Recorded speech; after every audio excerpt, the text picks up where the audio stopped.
Alright, we're going to start by giving these bits a good scrub clean. Get all these marks off with the green cleanser. Let's see. Right, good morning comrade subscribers. Unfortunately there's only 825 today. We lost 3.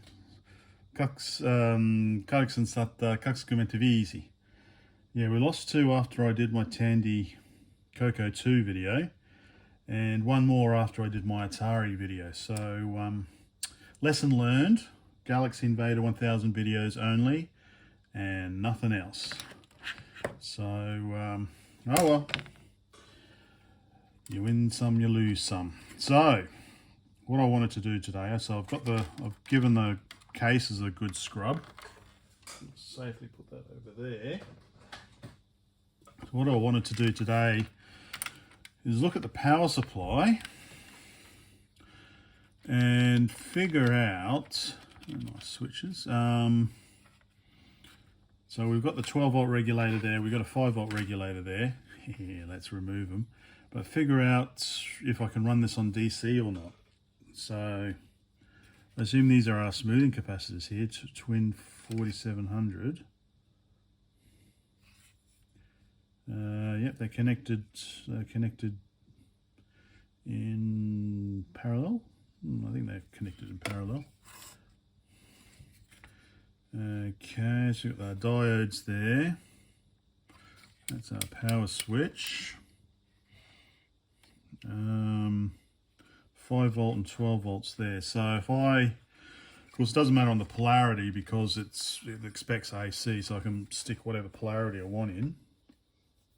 So I'll stick 9 volts in, switch her on, and then see if I'm getting 5 volts and 12 volts out. I'm not expecting 12 volts. Oh, okay, we've got some minus 5 volts. Ah, okay, there's a minus 5 volts as well. Which would make sense for the memory, maybe, the older type of memory. 12, modulator, 5A, 5B, ground, and minus 5 volts. Okay, so it looks like I might have to go AC only. That's fine. I will just need to find, actually I wonder if I should take this bit of plastic off and give it a wash as well. Looks like it might be a one-time only deal. Yeah, it looks like it might be a one-time only with these plastic things, but I could always just put screws in instead, couldn't I? Just to give this a proper clean.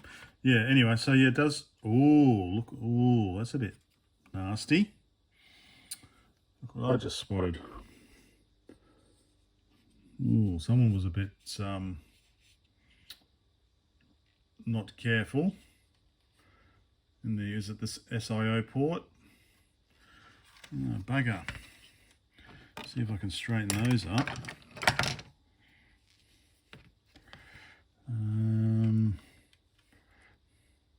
Probably not the thinnest ones.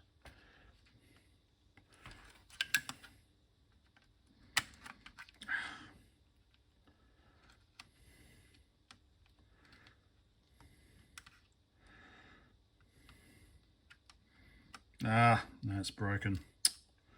Bugger. Booga, booga, booga. So, what I'm going to have to do is I'm going to have to make some alternative to this. Aren't I?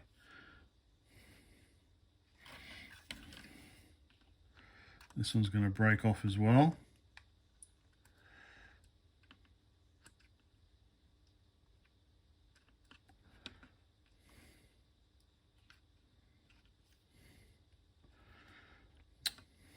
That's disappointing.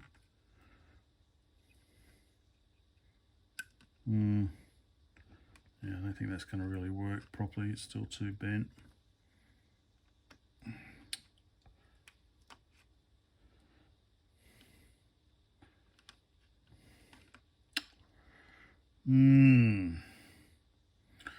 Alright, I'm going to have to do, that's one more thing I'm going to have to Alternatively, if I could find this kind of same wire, then I could run in a new wire. Oops. Yeah, okay. Alright, put that on the list. New SIO port, is that the SIO port? New peripheral port, maybe? Disappointing. Right, okay. But first things first, do I want to replace these big capacitors? Well, let's just put 9 volts in. Let's just put 9 volts DC in, as I was originally going to do, just to see what happens. Okay, oh, no, this is my Atari, this is my Galaxy plug, Galaxy Invader plug.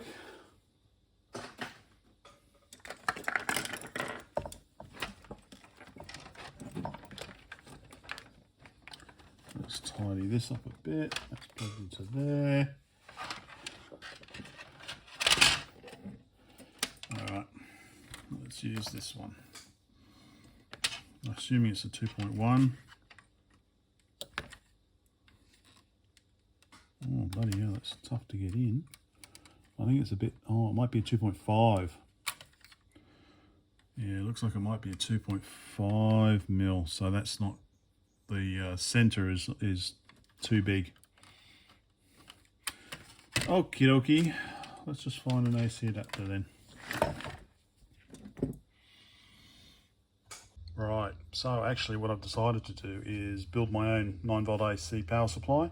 I've got enough toroids, so I'll just build my own quite simple one. In the meantime, I've taken the keys off to give them a clean, so ugh. But it looks like, I'm guessing this is an issue. You've got cracks in these, which is maybe what's causing the key to get stuck down. So that's how it works. It's a pretty simple mechanism. So thoughts, bit of super glue for each one maybe. They can be pulled out.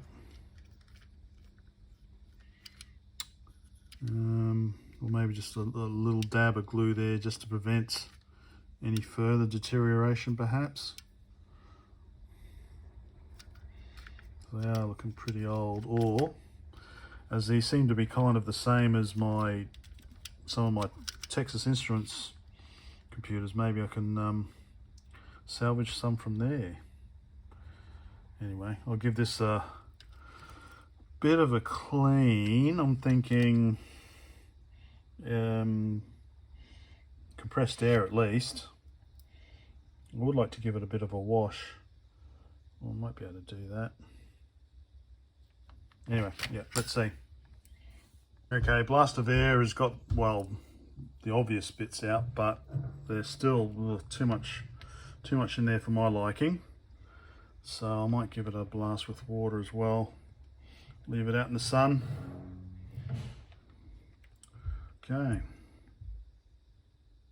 All right, good afternoon, comrade subscribers. It's Monday Arvo and a Monday miracle. I went from losing 3 subscribers to gaining 4 today. So I think I might do a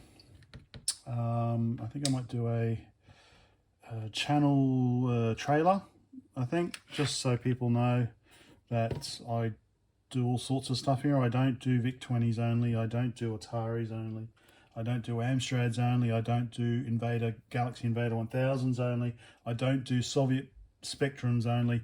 I do all sorts of weird, whatever takes my fancy. So I might do a trailer. That might stop people from subscribing and then unsubscribing a day later, maybe, I don't know, who knows. Or I could make better videos. Oh, that's an idea.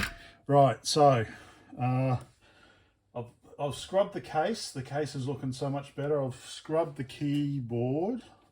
I've scrubbed the keys and I've scrubbed the keyboard. Please don't ask me what I did, because that'll probably press dislike now. But that is so much nicer, isn't it? So much cleaner. So I know I was going to So this is I think this is a 50 volt amp, 9 volt 50 volt amp. Yep. So about 2.8 amps on each secondary. So it can do 5.6 amps basically. So well, more than enough overkill. So I don't know if I'll do it today. I'm just feeling so lazy. But basically the idea is stick it in there, nice little case, AC in, ground the case, fuse holder here for the primary, maybe 350 milliamps slow blow fuse, I think. Depends what I've got. I got 250 milliamp. I have to see what I've got. Yeah, so fuse on the input, and then the output I was thinking of just having a 2.1 mil socket so that I can use it for various things, or I could just, where did I go? I did find a, oh, here it is. I do have a 2.5 mil that fits in this, so I could just have a cable coming out. Anyway, so that's an idea. So I will maybe, so that's the idea. I'm going to just make up a quick little 9 volt power supply, but maybe not tonight. See how I go. Where am I going to put this? Right, so first of all, I think I just want to start putting the machine back together. Although, yeah, I was going to change the capacitors on this, wasn't I? All right, let's see. I just need to find my 9 volt power supplies. But let me, so I'm a bit scatterbrained at the moment. So I'll just show you the case. The case has come back. Well, it's not come back. I won't send it off anywhere. The case has come up really, really nice. It's a lot cleaner.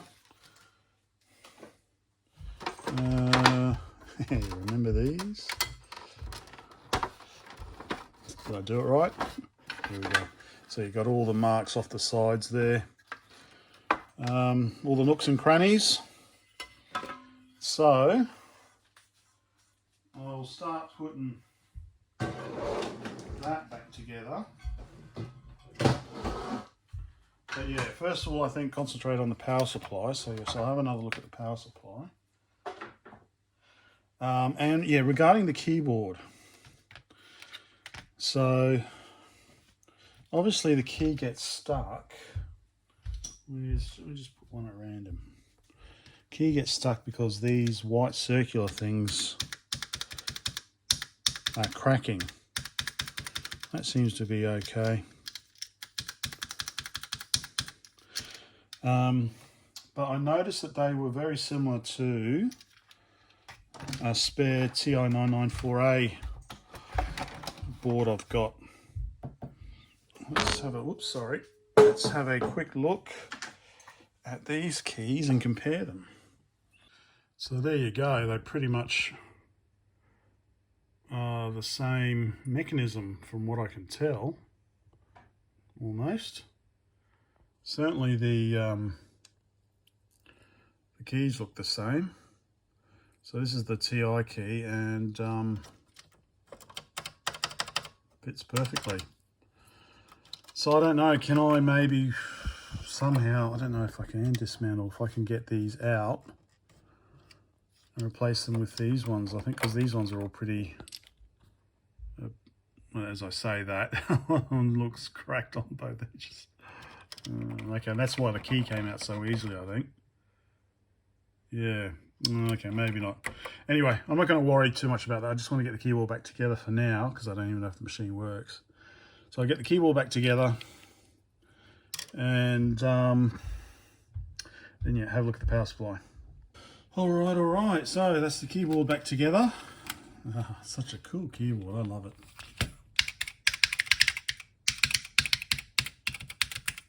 So hopefully, like the M was getting stuck before. Okay, it probably doesn't help me bashing the crap out of it, but so far it seems with the clean much better. Okay, so, and I've also cleaned these other, man, I was so scared taking these keys out because of the clips. I could just see, oh, I should say it actually. I know what's going to happen, it's going to break on the way in. I could just see one of these clips here snapping. And I hate clips on old computers.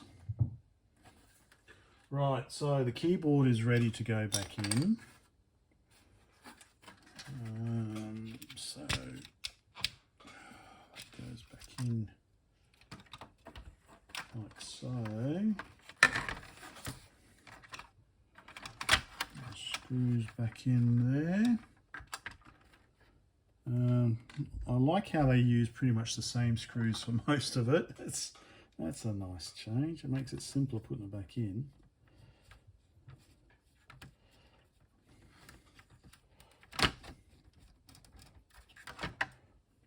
So I know some people don't know this. My dad didn't know this, but when I put screws back in, I always go counterclockwise until I find the start of the thread. So there's a little click and then I go back in. That way I try to minimise cross threading. This is something I do. Okay.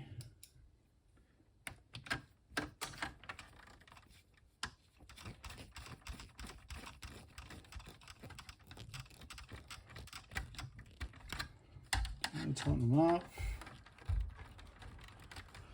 There we go, sorry. Missing all the exciting screw action. There you go.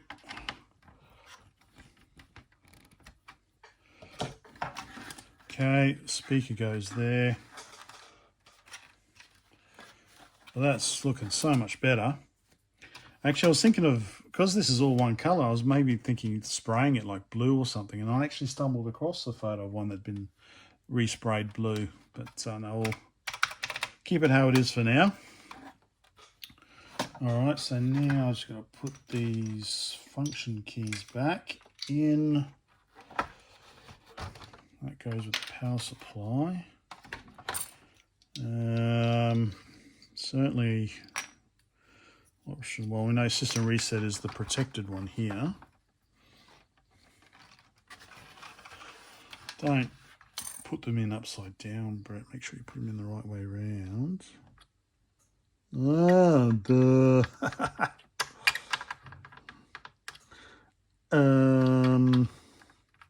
All right. Put these back in first. See, again, I make the mistakes so you don't have to. Or, of course, you could just watch someone who knows what they're doing.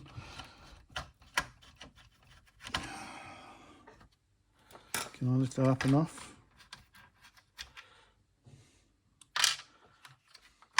Yeah, okay. So system reset goes that way.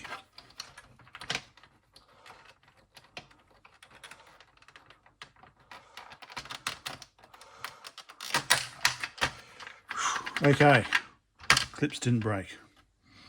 Very good. Okay, put the keyboard back on.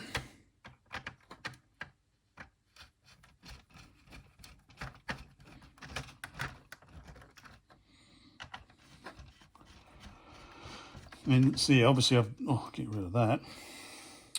The double-sided tape that was here I've removed, so I'll put some fresh stuff on, I think. Seemed a bit excessive. I think it was just needed for that much. Anyway. Right, so I don't know what goes next, so I'm just gonna have to look them up again. I'll be back. Okay, there we go. Obviously, yeah, also in decreasing shades, I guess, from mustard to orange or something. Anyway, and then this bit that goes in here that transmits the power, the LED, which I'm going to change to blue. change these to blue. But yeah, so there we go. So that's that part done.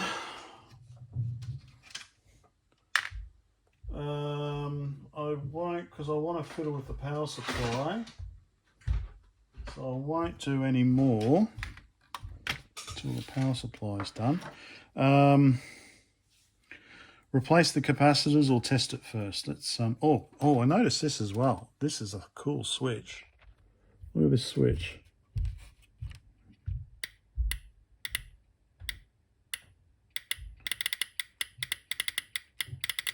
No, I don't know Morse. I hope that wasn't anything rude. I don't think that's such a neat switch. Yeah, anyway, that's that. So, yeah, so I noticed on here also that, yeah, we've got plus 12 volts, two lots of plus 5 volts and a minus 5 volts. So definitely looks like we need to put 9 volts AC in at least. Yeah, I've got a 15 volts here. I don't want it to be certainly 15 volts. It's going to generate a lot of waste heat on the 7805. So let's see if I can find a 9 volt handy before I make my own. Alright, unfortunately I don't have any 9 volt AC plug packs handy, but what I do have plenty of, and this is going to cause probably dislikes and perhaps some arguments in the comments, is I've got plenty of these. Well, I've got about 5 of these Commodore VIC-20 Euro ones with the funny plug. So I've got a few of these. So this is 20 volts in, 9 volts, 3 amps out.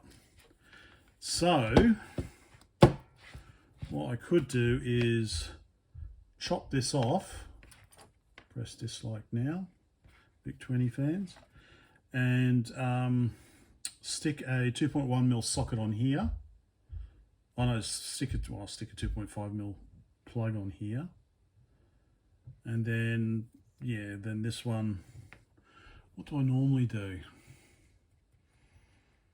Well, maybe I should, do I have a spare US? Normally I don't normally keep because I think the US ones are normally plug packs. And so they're no use here because you can't plug them in. Let me have a bit more of a think. Okay, some more options. So I've got a couple of these Euro ones. Well, actually they were UK ones, but no, I won't chop the plug off. So I've got a US one, which has got a poor excuse for a C7. I know it's not a C7, but it's pretty shithouse actually. I prefer to use a C7 plug. So I don't have any problems chopping this off at all. So I'll have to run this on my step down. So this is 117 volts, 11.5 volts AC, 30 volt amps. Or this is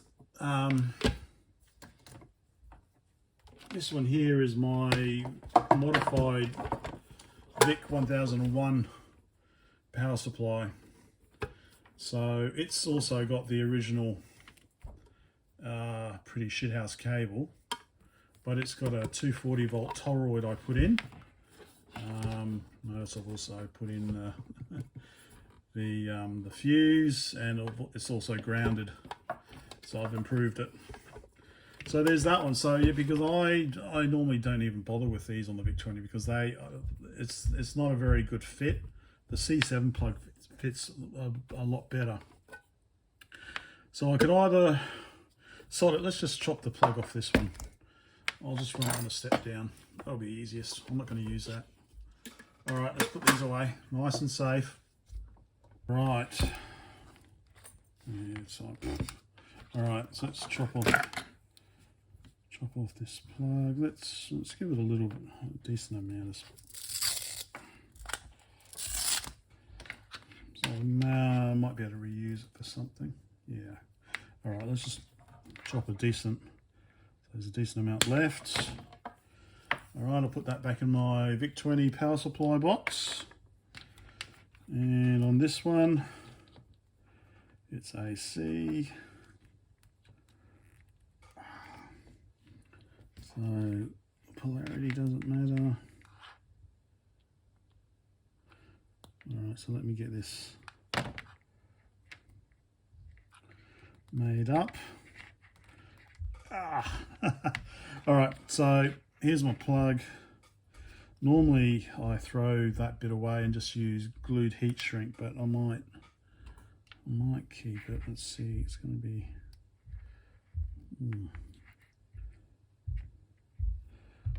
glued heat shrink would be better, but let's just try it. All right, so yeah, it's going to take me a little while. I'll be back. Okay, so quickly soldered that in. I've got clear heat shrink on one of them just to you know, further isolate them. I'm not really going to be able to. Yeah, let's see. This is why I normally use heat shrink. I'm not sure how this is going to go. Okay. All right. So after some fiddling around, I've ended up just using glued heat shrink.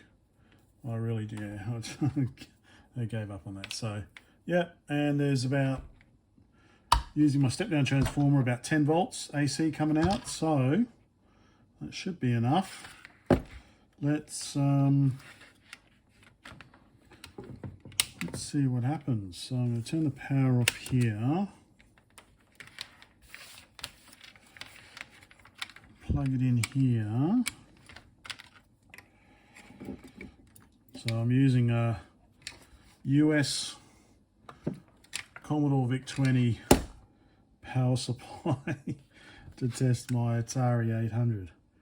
Okay, power is off. Okay, turn power on there.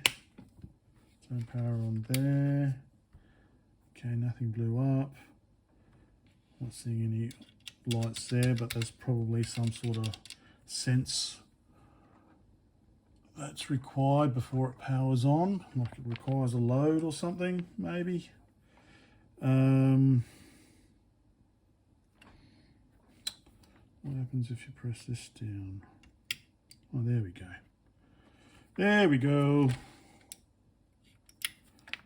So yeah, the power supply expects to be in a computer. So there we go.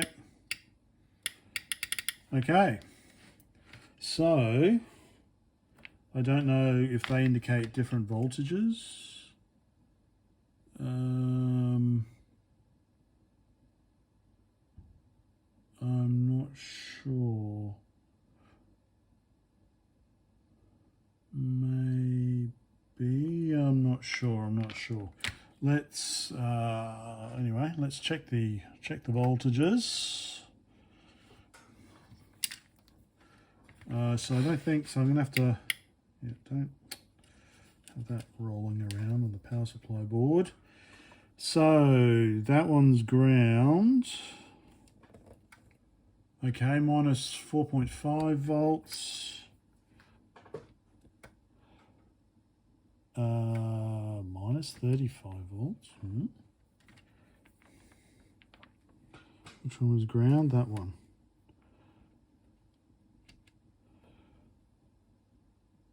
Nothing.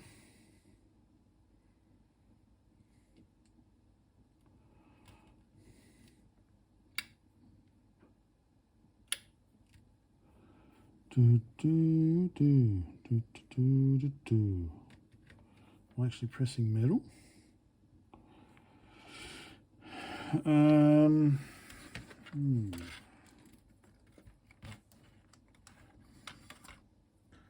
Maybe check here. That's ground, obviously. So that's got one around the wrong way. Okay.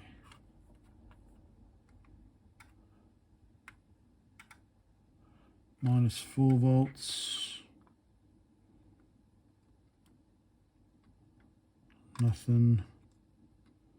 And nothing, probably because the switch isn't on.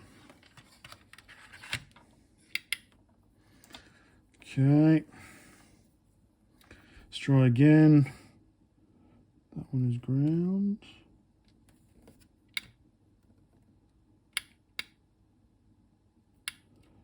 I don't know, maybe I'm not measuring it right. So those lights are coming on. What's coming out of the 12 volts?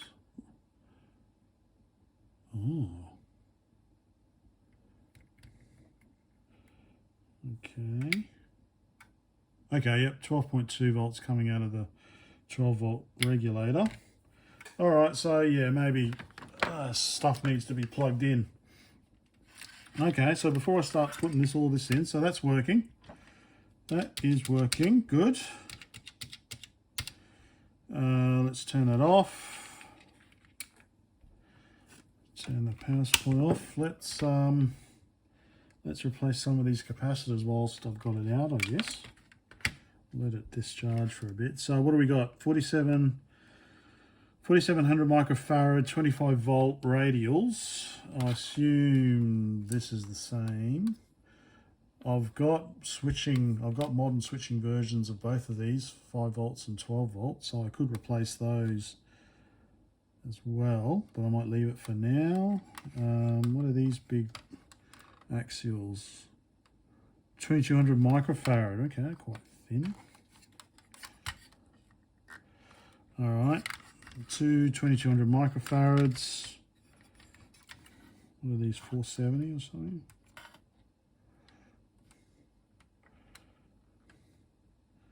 Yep, 470.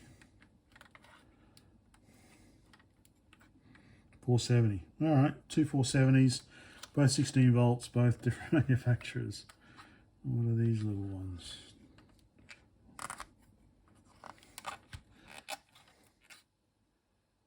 Don't know. Oh, there we go, 16 volt, 10 micro. All right, I guess these are both 10 micro then. All right, so I can replace those. I should be able to replace those. Let me see. Right, I've run into a small issue. So I've replaced all the electrolytics except for the 4700s because they've got 3 legs. And I don't have 3-legged electrolytics.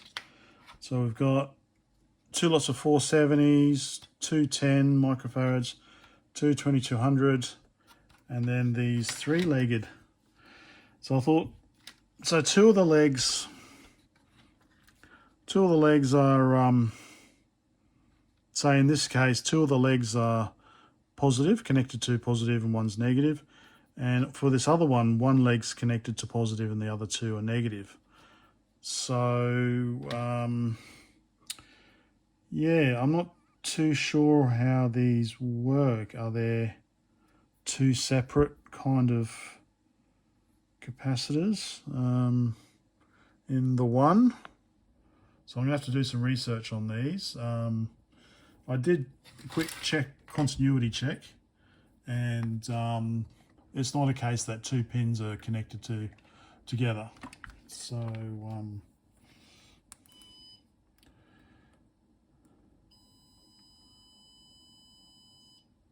yeah, that's just charging.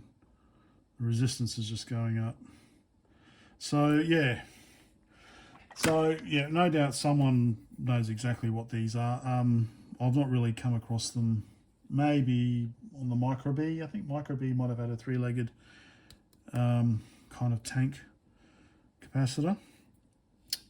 So yeah, I'm gonna have to. Looks like I'm gonna have to order some. I can't just chuck my. Oh, I don't have any here. Yeah. So that's kind of halted the Atari for tonight. I'm still going to change these LEDs. But yeah, otherwise, well, it was working before I started swapping these electrolytics. Let's see. I'll try and get my hand on some of these.